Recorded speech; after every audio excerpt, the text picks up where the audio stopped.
Life Fixers, hope you're having an awesome day. Today we've got really special guests, a couple that I've been trying to get on for ages. And I'm so happy that we finally have them here. They are the couple behind the How to Grow podcast, an online community, membership sites, and helping tons of Jewish people from around the world. That is their core market, Jewish women. But I know that whatever you are, whatever your background is, whoever you are going to love this couple. Now, before I bring them on, if you haven't taken the productivity mindset assessment, you are going to want to do that now. So head over to lifefixuniversity.com/mindset to go and see if your mindset is stopping you or helping you from being productive. Now, thank you so much, Kayla and Noach, for being here. I'm really excited to be here speaking with you. You want to start by telling us how you guys met? Oh, that's fun. Who gets to tell the story? I'll tell it. You want me to tell it? Or Yeah, you go for it. Okay. It'll be interesting. We were both at NYU. We were in the same year. And one of the things that they do to keep freshmen from getting lost is that in the city is that they do welcome week events like in different areas of the city. And so his fraternity and the Hillel were partnering to do a welcome week event. And it was really cold and I borrowed someone's sweatshirt and he thought I was a freshman. So he was welcoming me, but I was actually a different volunteer. And, that's literally it. I mean, that night was our first date. And then we were basically dating from there and knew pretty well. No, you knew pretty quickly we were going to get married. I had some reservations, but yeah, pretty much. But that's how we met. I saw him catch you caught the softball? There was a bunch of guys together, just like crashed into each other and he caught the softball. And that was my first sighting. From Kayla's perspective, what about you, Noach? Yeah, so it's interesting. So yeah, we were at a softball game in Central Park. So that is where we met. And it was really exciting. So it was the Bronfman Center, which was NYU's like Jewish center, that was hosting the event along with the fraternity. And so yeah, we actually, what ended up happening is a bunch of people broke off after to get kosher food. And we had finished playing and it was time to go. And everybody had decided like, hey, we're going to go get kosher pizza, except for like a couple guys and Kayla. So we all went to get fleishik's food and like which is meat. Yeah. Yeah. Meat. Something that was meat because the restaurants don't have meat and milk combined together. Right. So what was hilarious about that was because she was on her own and I thought was a freshman. I was like, oh man, this is going to be super awkward. But she didn't notice until it was like too late to back out of like, oh gosh, I'm by myself here. So I was like, it was too far in at this point to realize that every other female had gone the other direction. And that I was like literally alone with a bunch of guys. So I was like, oh, we have to, she made some comment about a dog. And I was like, oh, girls always talk about dogs. And that was that. So we ended up going to a little like deli. Yeah. And then Kayla had the weirdest experience with this older. This is a fun side story. We'll just have to tell you now because he opened it. So I'm waiting in line, like at this deli. And this woman in front of me must be 60s or 70s, probably in her 70s, turns around. She says, I'm just so nervous. Now, I'm one of these people that people just love to like, let me know all their, so I wasn't like that surprised. So I'm like, okay, what are you nervous about? Let's go there. And she says, this was, I think, it was a Friday afternoon. So she said, my whole marriage, I've come to this deli and I've bought all the food for Shabbat, which is like our traditional Friday night meal. And I bring it home and I put it in my baking dishes and I put it in the oven. And my husband thinks that I've been cooking for the many, many years we've been married. And he's about to meet me here and find out that this is where I've been buying our Shabbos meal. Such a New York City moment. And I'm like, thank you for sharing that with me. So, and I'm really like reading into events and stuff. And it was just one of these things that was like really a special very cute idea of like connecting with somebody who's been married like happily for so long and has this cute thing with her husband. And it's just like a beautiful way. Like we met on that day, and that was like a weird experience that happened. She went and came and told me about it. Sad thing is I didn't learn the lesson. Like, how come I haven't been doing that? That was such a good plan. So, I could have been doing that the last Do you not years. like cooking? It's not my absolute zone of genius, you know? But yeah, thank God. There's a lot of stories, but yeah, it was a great study. Okay, so that's like you said, such a New York moment. Did you also know at that moment that your whole life is going to be around helping people with their marriages, or that was only later on? No, I was extremely.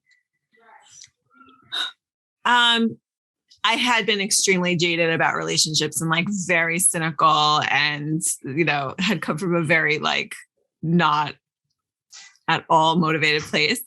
I don't know if motivated is the right word, but kind of just feeling like this just doesn't work out for people. It's not a happy thing. It's, you know, and it's kind of like a luck of the draw, whether you get what you end up with a good person or not, they stay a good person or not, you know, you could just get your heart broken. It's just kind of had like a very cynical view. However, the summer just before, so this is welcome week, just before the school year started, or junior year. And the summer before, I had gone on this trip with my mom, who had recently gotten remarried. And she wanted to show her new husband some of the places that had been important to her in her life. And I met up with them for part of that. So we went to the town where I had been a toddler, and she was introducing him to, like, these were all my really close friends, you know, when my kids were young. And so while we're there, they thought, well, won't it be cute for, you know, for Katie, that's the name that I grew up with, but for Katie to go play with the boy that she used to be friends with, you know, when she was a toddler, used to jump on the trampoline together, probably like maybe a little bit more, like maybe up to 4. I remembered him. And, you know, and so he's, you know, he had a girlfriend, and he's like, you know, like, I don't want to make you uncomfortable, but I've like just been thinking about like what might be nice for you. And like, there's this kind of funny movie, like, do you want to go? And he was just so incredibly respectful and sweet. And I don't know how to describe it exactly, but I kind of was like, oh, those guys are out there. Okay. It was like this very big turning moment for me of like, this is what it's like to speak to somebody who really is respectful of you and who's really like treating you like a human being. This is possible. You know, and I wish all the best in the world for him. At this point, I was committed to marrying someone Jewish. So I was like, okay, him, but Jewish. I had like this little moment of like, now I know what I'm looking for here. And I think that really that made a huge shift, because I think that when then I met my husband, I was able to recognize all those qualities that were the same, that were like, oh, that is what I'm looking. I've already figured out what I'm looking for. And like, there's the kindness, there's the consideration, there's the respect. Like, these are the things that I'm finding really attractive right now. So I had kind of just come out of this, like, sort of not so positive place. Yeah. Did you have like a lot of men in your life, or just like, yeah, males in general who didn't have those qualities that when you saw it really made a difference? Yeah, I'll just say that I was in drama school, and that there were some very, very good people, but that respect and kindness weren't necessarily like lauded. You know, competition was lauded. Being exciting and interesting was lauded. Being cutting edge and deep and emotional. And so like, it just doesn't engender like normal, healthy relationships between people. Yeah. I was boring. I went to business school. So when she met me, she's like, oh, you're boring. This is great. Okay. So when did you decide that you want to go and help people with their marriages? I'll tell you from my perspective, because I think this is something I had to nudge along over the years. When we first got married, I was a basket case. Which is how many years now? How long have you married for? Yeah, almost 13 years. Sure. Wow. Yeah, we had our best mitzvah. I'm just kidding. I wanted to see if you remembered. So what ended up happening? So Kayla, coming in, my parents have been together for many, many, many years. Kayla's parents are separated, and so coming in, like, just coming from very different experiences on that, she had felt very strongly about really spending a lot of time studying like everything that there is about marriage. Like if you come into our house, you'll see like every book you can imagine on marriage. I didn't read them all. She did. But then she told me all about them. I read some of them. And then we listened to classes, and like there are certain ones I was really, really into. And we listened over and over and over to these. We would go to like live workshops. Yeah. It was like we became obsessed, but not because we were trying to build a business at all. It was 100% because we realized that like the battery, the engine of our life is going to be this marriage. And we wanted it to be the strongest, most healthy thing possible. And so can I also add to that? I think also that when we first were married, like as soon as and I see this a lot with my clients, like as soon as we got married, then there's a tremendous amount of just vulnerability and like then fear can come up for some people of just like, oh my gosh, now everything's on the line. This is really scary, right? It's a very big shift. And I kind of at some point grabbed onto this thread of this idea that maybe this is a skill that you can learn.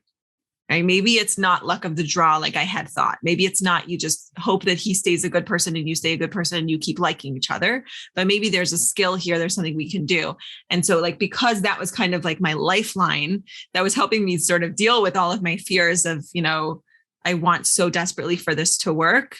And that's actually not a great way to show up in your marriage. Like I desperately want.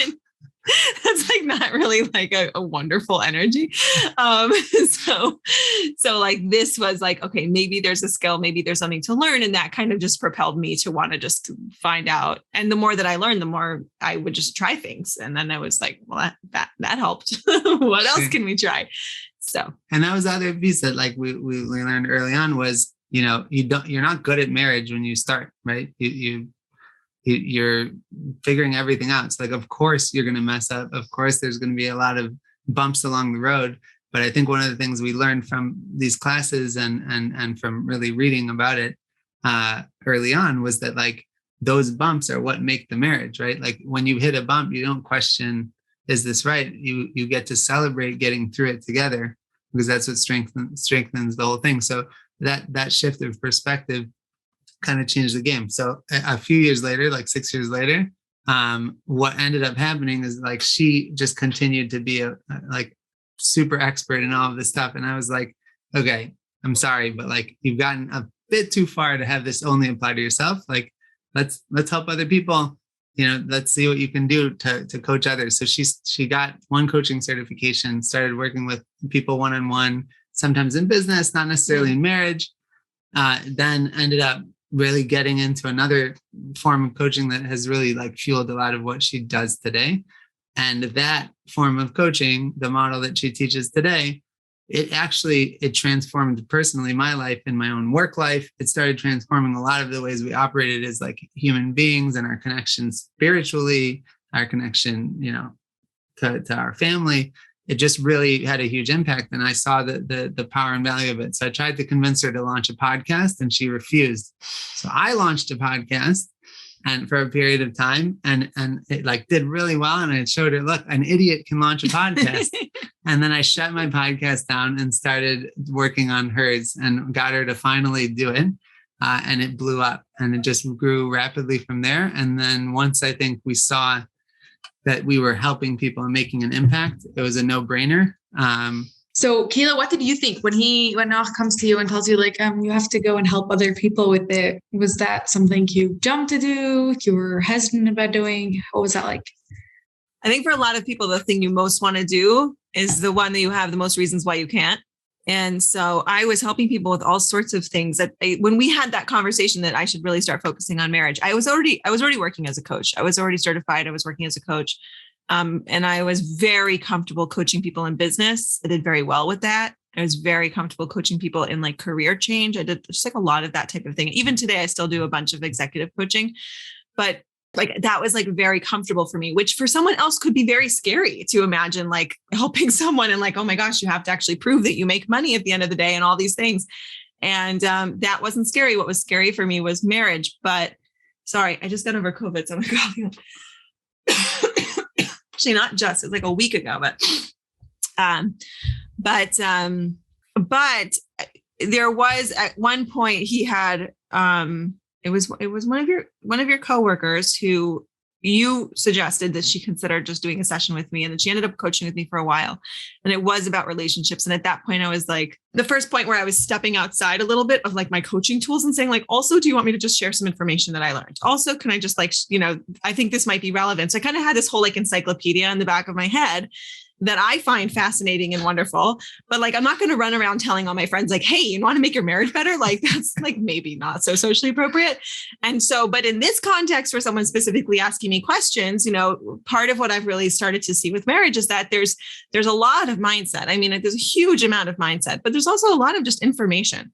And so then when I start to kind of had an opportunity to just share that with her and see the changes that was making for her and how excited she was, then I was like, okay, I think that I was able to hear it at that point. So I know it's not appropriate to go and just tell your friend that information, but here it is. I'm curious to know, like, what's like one of those things that you're like, I wish just everyone knew this about marriage. Well, so I only work with women, so I think of everything in terms of the women, but actually, no, maybe what we should really say is yours. Your chiddush. Which glowing? Yeah. Although it's hard to understand to someone who's brand new to it. Yeah, I guess here's the concept was the idea that for a man in the relationship, for the husband, his job, right, is to fuel the glow of his wife, to make her glow. But the wife's job is not to make the man glow.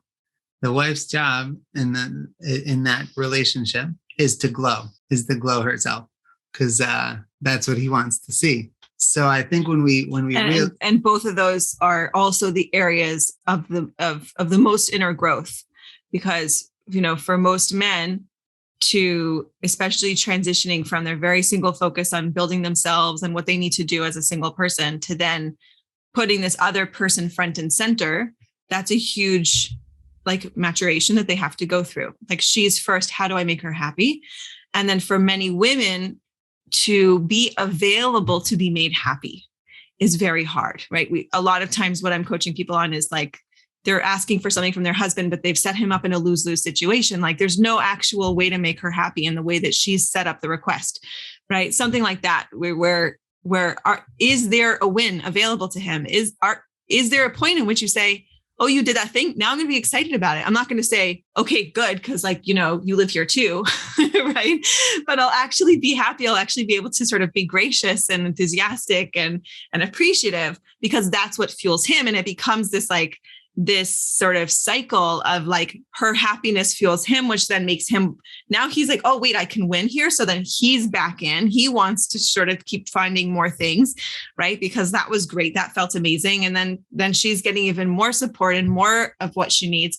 So it just becomes this obviously this is only with people who are basically healthy, but it is a cycle that I've seen take some pretty dysfunctional situations and make them healthy. But we always have to leave that caveat, right? It's not something that I would recommend someone in, God forbid, an abusive relationship to be trying to focus on being more happy or something like that. But yeah, and the idea is that it made marriage like much more playful. And one example, there's a rabbi that came to speak in one of the communities we were in, and he gave a speech about taking out the garbage for your wife and making sure that she knows that you're doing it for her, which is a funny thing because it's like, well, it's my job, right? So I should just do it too. I live here too. So I started doing a thing back then, which maybe I'll start again now that we're talking about it, where I would wait. I wouldn't take out the garbage. And as soon as my wife went towards the garbage, I would snatch it out of her hands and say, this is below you. And then I would run and take out the garbage. And it was a lot more fun to take out the garbage that way, because I don't like taking out the garbage either. Mm-hmm. But if you realize that like there are opportunities to turn something completely mundane and useless and painful and an opportunity where you could fight, why didn't you take out the garbage? And you turn it into like the source of the life of the marriage. That's an amazing, that's a magical thing. I think, can I say one more thing? Sure. Yeah. Like, this is one that I definitely feel very, very passionately about, is that I think our expectations for our marriages in some ways are too high and in other ways are too low, right? So in some ways people get married and they expect like, now I'm just going to experience emotional bliss from now on. And then as soon as any bumps in the road, they're like, I guess this was wrong, messed up somewhere, wrong guy, wrong, whatever, I wasn't ready for it. So that in that way, I think our expectations are too high. I think that expecting to have to learn, right? Expecting to have to figure each other out, expecting a learning curve is really important. At the same time, I think sometimes we get confused with that meaning that you're always going to have to work really hard on your marriage. It's always going to be this like, which has like a kind of like draggy connotation to it, right? Like I'm always going to be working on it. Like hopefully we'll kind of just like, that's not terribly inspiring.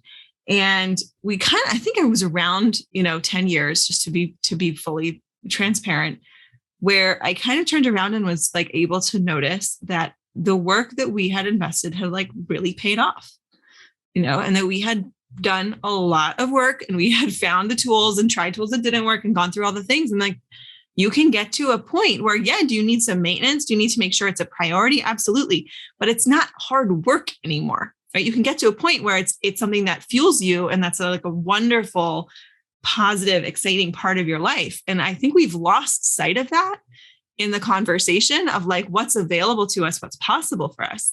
And that's, again, like one of the things that I feel is like part of my job is sometimes I like literally I'm just painting the picture of what it will be like for my client when things are good. And she's like, oh, like I'm not trying to tolerate him. I'm trying to love him. Right. Good point.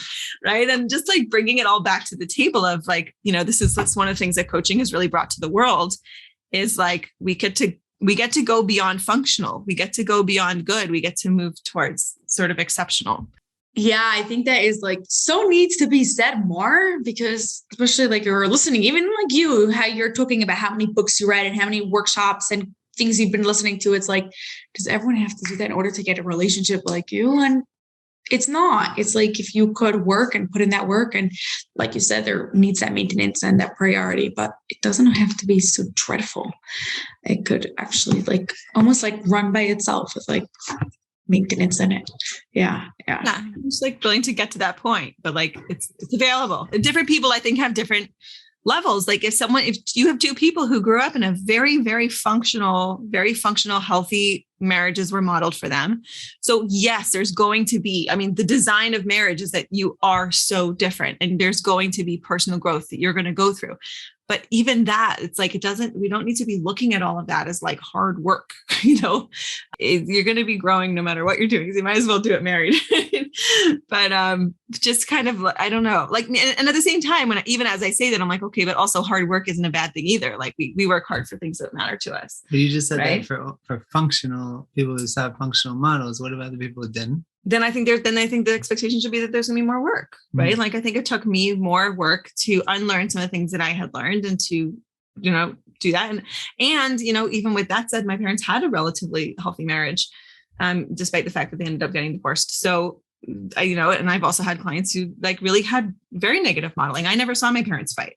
I never saw them be negative towards each other, call each other names or anything like that. And so, the more that you add there, so fine, there's something to do. There's information to be learned. There's some things that you need to unlearn. So I guess I'm not saying you don't ever have to put work into a marriage, right? But what I'm saying is that marriage itself is not hard work. You're not doomed to a life of holding things together, right? There's a point at which this work is going to pay off and you're going to be able to sort of reap the benefits of that, which I think go into every single area of your life.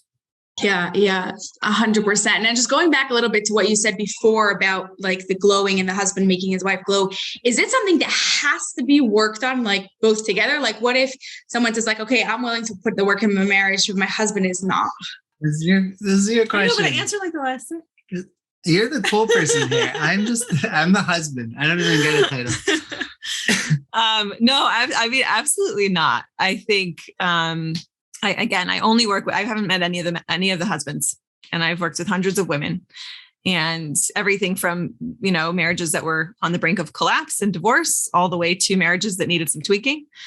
And it works. It just works. A marriage is a dynamic relationship, and there's something very, very powerful about not having the other person in the room. Because when the other person's when the other person's not in the room, then you're not waiting for them to sort of grab responsibility for something going wrong, right? It's not a communication. There's no changing them in that conversation. So you're in a position of taking complete responsibility and just curiosity of like, what am I creating? What am I contributing here? And again, I think this is where coaching comes in, because I think self-evaluation, maybe if you're an extremely insightful, self-aware person, you could just figure it out. But I think having the right tools to really track your behavior in a clear way, which is the model that I use, really allows you to shed a lot of light on how much is happening, right? So, where do the walls go up? Where do I shut him down? Where do I give him a lose-lose situation? And I think that once one person shifts that dynamic, then you start to see a change, but you're also not doing it from a place of like, I need you to do this so I can be happy. You're doing this from a place of, let me just bring my full self to the conversation, my full self to the relationship, my best self, and then let's see what happens, right? Yeah, I would just add that this is exactly that question is exactly the area that I think was the most powerful to me, not just in marriage, but like in every area of my life. I work in marketing and I've managed teams in the past. And I think realizing that a person has a tremendous amount of ability to take responsibility for the results in their life and actually impact those things. You meet those people who walk in a room and are just like, the whole room changes because they have a different energy about them. Every type of person, introvert, extrovert, like can have that impact on their life, because nobody can cause you to think or feel anything if you really realize that you can take responsibility for that for yourself. And that has tremendous, tremendous impact, and especially in relationships like marriage, right? So I think I learned that a lot from my wife. And I think that exact question is like exactly what I think the work that she's done is showing the world, that 100% you don't need that other person. And sometimes, like, exactly, it's not the right thing. You just need to focus on how you're showing up and transform the whole home.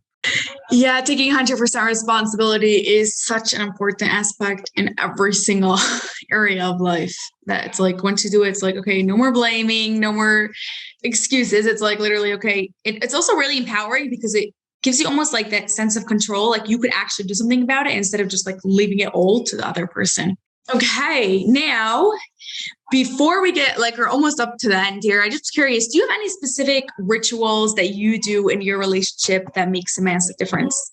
This is not official, but we're very serious about our first coffee of the day.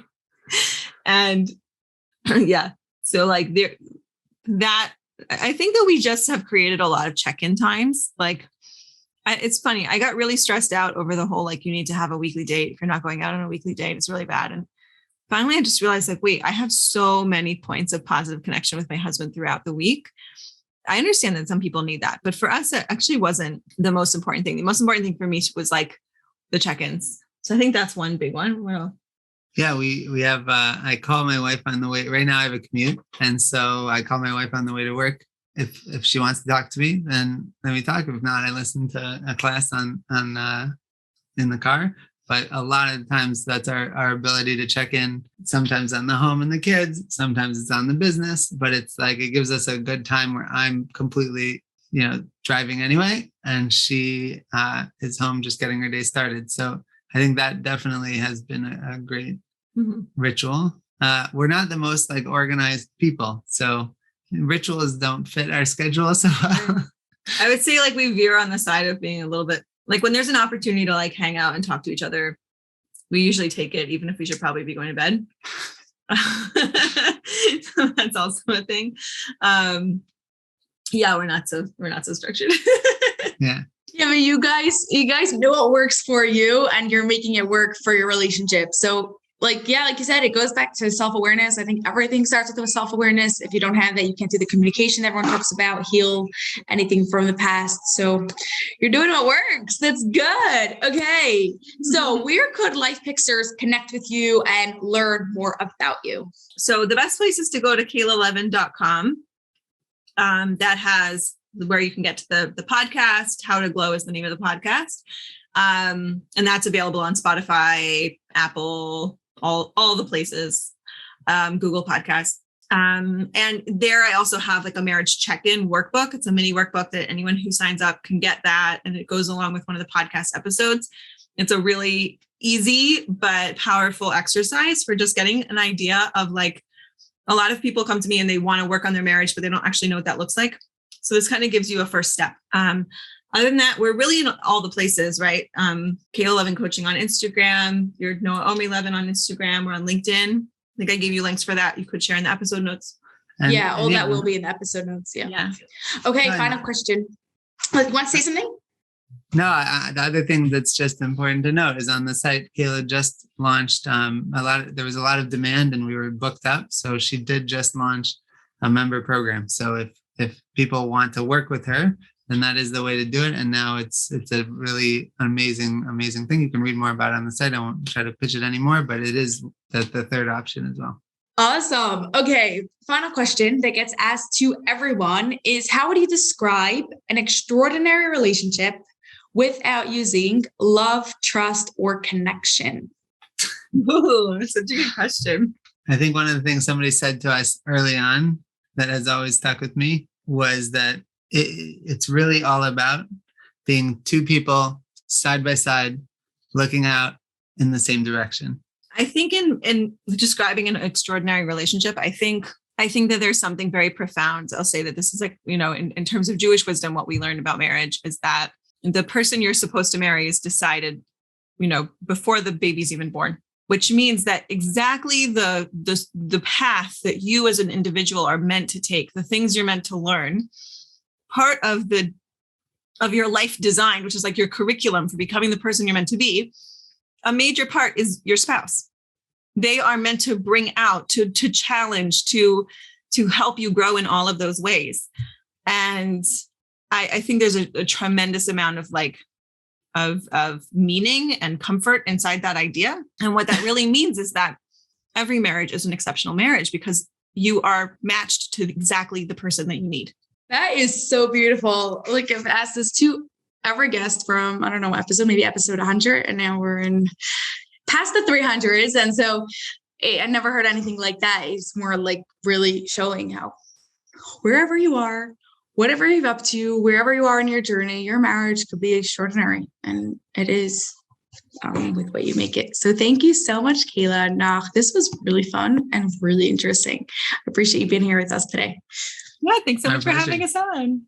That's all for this episode of the Life Fix University podcast, but I have a huge favor to ask of you that will not only support the show, but will also help the people you love most. We are striving for 1 million downloads by the end of 2025, and we can't do this without your help. If you love this episode, please share it with 2 of your family and friends so they too can rewire their brains to have an extraordinary marriage. It was awesome spending time with you, and I'll see you on the next episode.